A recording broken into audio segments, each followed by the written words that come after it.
So what would I like to tell you about that that's relevant to us as metaphysical spiritual students? So there are some things, at some point on the spiritual path, you progress and you progress, and there, at the outer level, things look different, but at the inner level, they're more the same. Know that if you would imagine like a mountain, at the bottom of the mountain, people are beginning all these different spiritual paths around the world. And at the bottom of the mountain, when you first start on a path, it's about reading this book or going to this place or dressing this way or saying this. It's very much about outer things at the very beginning. But what seems to be so historically on Earth is that as you get further and further up the mountain, it becomes less about the outer things and more about there's a similarity, there's a great overlap of the inner truths, the inner principles that are being taught. And so we found this to be very, very true in Brazil when we went to meet with and have an experience of John of God. So John of God says that, first of all, he doesn't heal anybody. That God is the only healer, that God is the only principal presence that does healing, and that he sees himself really as a conduit through which that healing takes place, but he claims no responsibility at all for healing you. In fact, he says the best I can do, he says, is 50%. 50%, that's all. The entities, the spirits, so when we say entities, that does sound very woo-woo, doesn't it? I just want to, cling bells or something like that. Ooh, entities. Angels, that there are spirits. There are spirits that are on the other side of the veil, and part of their assignment is to help us here, and the reason they help us here is for their evolution. They grow spiritually by helping us here. Okay, I can get on board with that. That sounds good. Don't you think that you've ever had anybody you've loved who's crossed through the veil and they've helped you at some point? That your grandmother came to you and said, don't buy that house or don't marry that guy, I'm telling you, and you just knew, like, okay, that was Grandma, and she wouldn't lie to me. She loved me more than anybody, and you were so grateful not to marry that house or whatever. So Brazil is a massive country. It's a huge landmass. There's a huge population. And this is very common in the culture, the belief that there are spirits on the other side of the veil who have already crossed over, and their mission is to help us continue to grow, evolve, and heal. And now they're not all spirits over there. They saying are good, but John of God and the work that we do there is all about our having contact and relationship with these benevolent, loving, healing spirits. And he says he only does 50%. That means we have to do our 50%.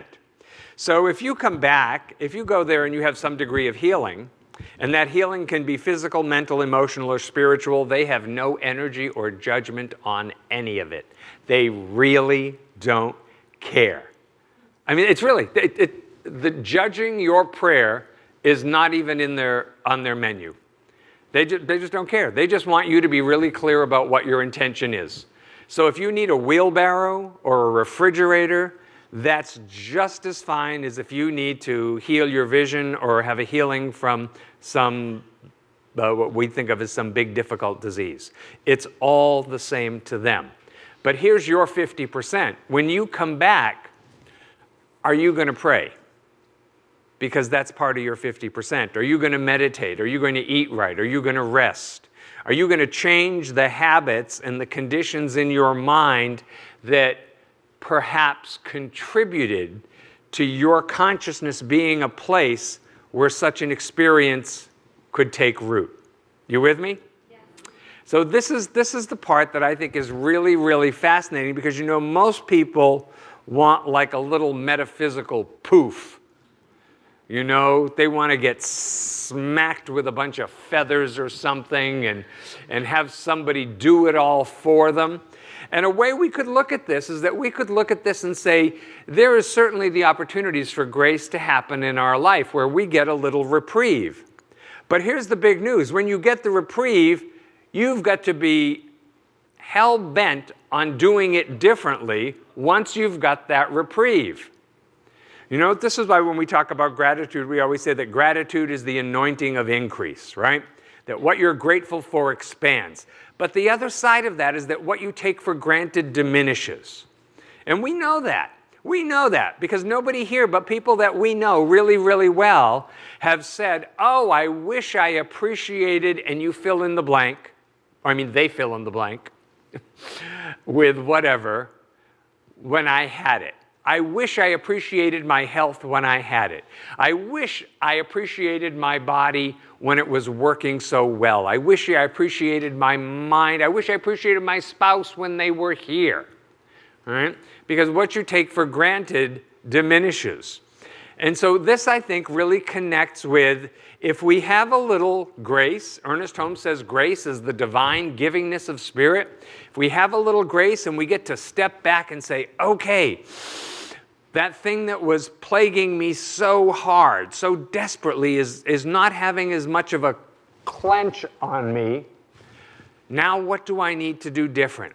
Clearly I need to think some different thoughts, and I need to practice different spiritually. I need to probably eat different and exercise differently, and all of those things I know. See, I think for everybody, and I was having this discussion with people while we were in Brazil, I said, you know, I think for everybody, we know what our 50% is. We know, everybody here, I bet you there is not a person here who doesn't know what your 50% of the equation is. Because you know what we believe is that God can only do God's part if we do our part, right? Now, do not, it's pretty dim anyway, so I couldn't see, but don't raise your hands. I don't want anybody to feel bad. I'm not trying to call anybody out. But how many of us know what our 50% is, and we're not really doing it? Not really. Not really. I mean, it's like, yeah, I really want to do my 50%. I'm going to do my 50% this weekend. But, oh my God, there's a Godfather marathon on. You know, or after I watch the Godfather marathon, then I'm going to get really good about doing my 50%. And this is what we do. I understand. I include myself in this totally and completely. I want you to know I have not talked about anything that I intended to talk about today. That I have an entire other talk right here that I am just not getting to. I'll tell you a joke, okay? Here.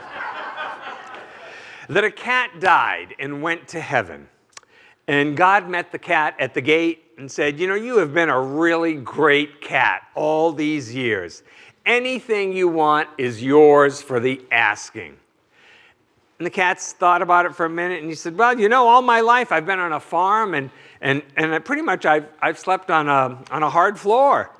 You know, I'd like a really great, big, fluffy pillow to sleep on, to take naps on. And after I nap, to sleep on some more, you know.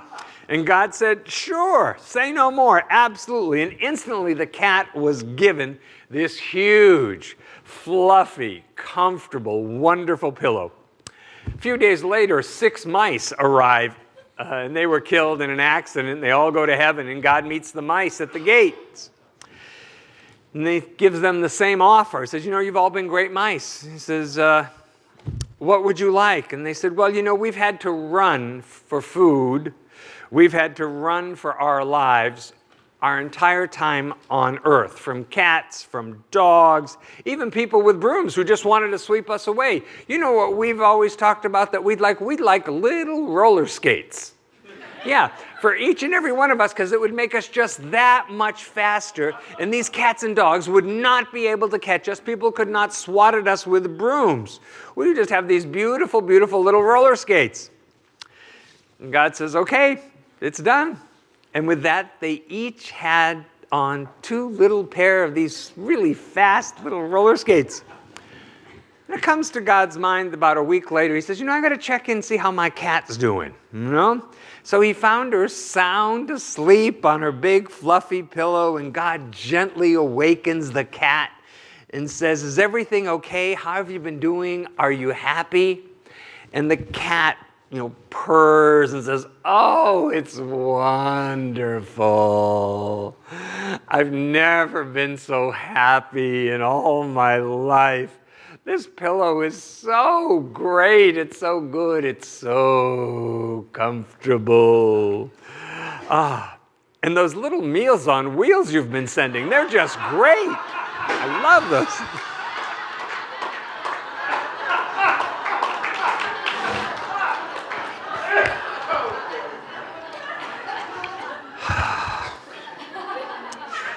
What do I want you to take with you today from church? God. Well, we're having a barbecue at 1, so, you could come back and have lunch with us, and that would be a good thing. I guess what I want to say about the 4th of July is that, the idea, there is a divine idea that could manifest only here in America. And that's what I try to remember with regards to the 4th of July. Remember, most of the world was ruled by a monarchy. And it's a fairly recent evolution in the consciousness of humanity. In fact, it hasn't even taken on every place that you, as an individual, have value. See, it wasn't that long ago that it was pretty much agreed upon on the planet that every person was the property of some king or dictator or pharaoh or somebody or other. So your life didn't have any value. This is why it's so hard for us when we see other people who maybe do not have the same value for life that we do. So the idea of this could only take place someplace on the world where there had not been a monarchy. All right? So this was a really good choice, considering that very north and very south, the North Pole and the South Pole, were just not going to be good. I mean, could you imagine yourself living off of penguin? It's just not going to happen, I mean, at the South Pole or up north, it's going to be so cold all the time. So I think that's a really important piece. The idea was seeded to some extent with the English Romantic poets. Because up until that point, first of all, people didn't live very long. You lived into your 30s, and then you died. All over England, everything was run by coal smoke. And so people were breathing in coal smoke all the time. You were not expected to live long. You were property of the king. Life was really, really hard. And the English Romantic poets started to publish these little tiny bits of essays and poetry in the daily papers that would talk about the beauty of life and that there was something good in everyone. And people said, what? Shut up. Something good in us? We're the property of the king. There's nothing good in us. We're here to work hard and then we're going to die. But the Romantic poets became the rock stars of the day because they kept reminding people there is something of value in you. Even in the worst of times, even when your life is really hard, there is something beyond compare in you. And they would compare people to flowers blooming in spring after a long, hard winter. And they would remind people again and again. And so people were wildly in love with these romantic poets of the day. They were like Lady Gaga. They would just do anything they said. And now, mind you, they led these really debauched lives. They were just all about sex and drugs and rock and roll. But they were telling people there was something good within them, and because nobody else was telling them that, they were not getting that message from any place else, certainly not from the church, I'm sorry to say, that people were devoted to them.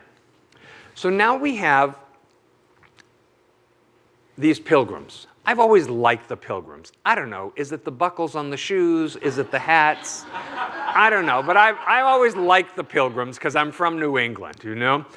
And they come here for religious freedom, but you know, even though they came all this way for a level of religious freedom, they immediately oppressed each other if anybody tried to have religious freedom different than the way they wanted religious freedom to be. And we do seem to do that, don't we? That you know, that just seems to be what happens in history.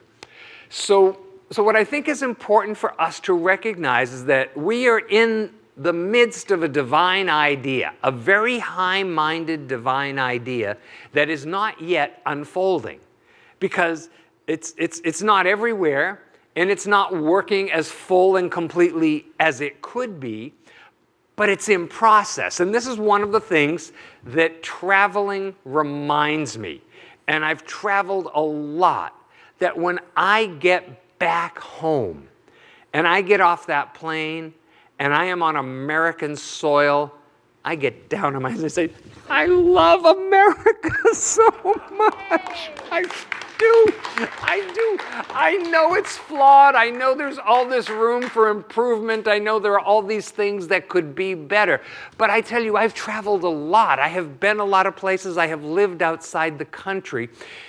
And what I have to remind myself, that rather than just be critical of the things I don't like, I try to remind myself that this is a fairly new divine idea that is still in the process unfolding.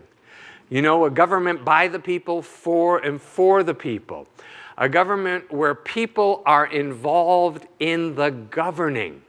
That's a if you think about it, you just don't have a king. You know, I go to Hawaii and I really love to study the Hawaii religion. In ancient Hawaiian times, if the king's shadow fell on you, you got to die. That clearly meant that the gods were saying you were out of favor, the king's shadow fell across you, and you were executed. Well, great. Wow, pray for rainy days, you know? So we forget. And and so I didn't want this to be a political thing, because I'm actually not that politically, I don't think that's my job here. But I think it is my job to talk about what is the divine idea behind what's evolving here for us. And I think that's really exciting, that we are part of one of what started really as the first place on Earth, and now other places are catching on in the way they're catching on. And please, I'm not saying that I think we have it perfectly, because I think we all, like everything, there's room to grow, room to grow, room to grow.